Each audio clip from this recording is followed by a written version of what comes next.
النهاردة هنتكلم عن مهارة مش بس بتخليك موظف أفضل، لأ، دي بتخليك شخص لا غنى عنه في أي فريق عمل. حل المشاكل في مكان العمل. إزاي تكون صانع حلول مش ناقل مشاكل. كل يوم في الشغل بنقابل تحديات ومشاكل كبيرة وصغيرة.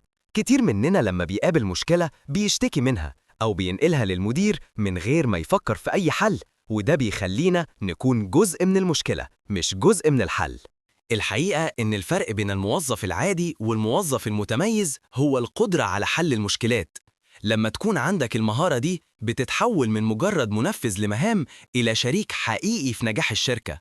المشاكل مش مجرد عقبات، لا، دي فرص حقيقية للإبداع والابتكار والتطور الشخصي. التفكير في حلول بيخليك تشوف الصورة الكاملة، وبتتحول من شخص سلبي إلى شخص استباقي ومؤثر. في الفيديو ده مش بس هنقنعك بأهمية حل المشاكل، لكن كمان هنفهمك المبادئ العلمية ورا التفكير الإبداعي والتحليلي، وهنشاركك خطوات عملية جدا تقدر تطبقها من النهاردة عشان تتحول من شخص بيشكي من المشاكل إلى صانع حلول استثنائي. يلا بينا نكتشف إزاي تكون القوة الإيجابية اللي بتغير أي موقف صعب. ليه حل المشاكل مهم جدا لمستقبلك المهني؟ القيمة المضافة بتزود قيمتك المهنية. الشركات بتبحث عن الناس اللي بتقدر تحل المشاكل وتوفر وقت ومجهود وموارد. قدرتك على حل المشاكل بتخليك مرشح دائم للترقية. بتطور مهاراتك القيادية. القيادة مش بس في المنصب، هي في القدرة على إلهام الآخرين وإيجاد حلول للتحديات. كل ما حليت مشاكل أكتر، كل ما اتطورت مهاراتك القيادية.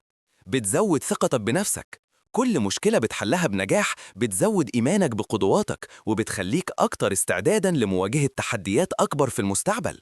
بتخلق فرص للابتكار. حل المشاكل بيفتح الباب لأفكار جديدة وطرق عمل مبتكرة ممكن تخلي شركتك أفضل وأكثر تنافسية. خطوات عملية لتحويلك إلى صانع حلول محترف. الخطوة الأولى: افهم المشكلة بعمق. Define the problem. قبل ما تفكر في الحل لازم تفهم المشكلة نفسها. إيه سببها الحقيقي؟ مين اللي متأثر بيها؟ إيه أبعادها؟ ما تاخدش المعلومة من السطح.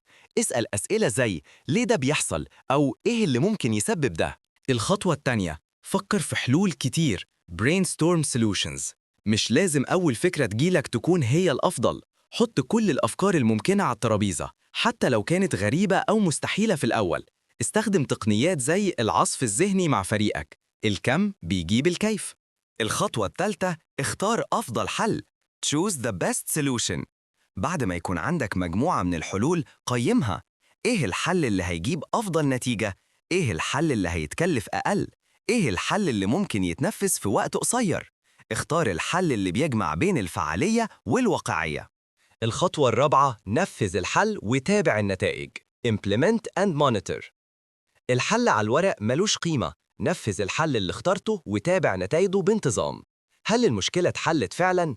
هل ظهرت مشاكل جديدة؟ التقييم والمتابعة مهمين جداً عشان تتعلم وتتطور. الخطوة الخامسة: اتعلم من التجربة. Learn from experience. كل مشكلة بتحلها هي درس مهم. فكر في اللي عملته صح واللي كان ممكن يتعمل أفضل. ده بيخليك أقوى وأكتر ذكاء في المرة الجاية، وبيحول كل تحدي لفرصة للنمو.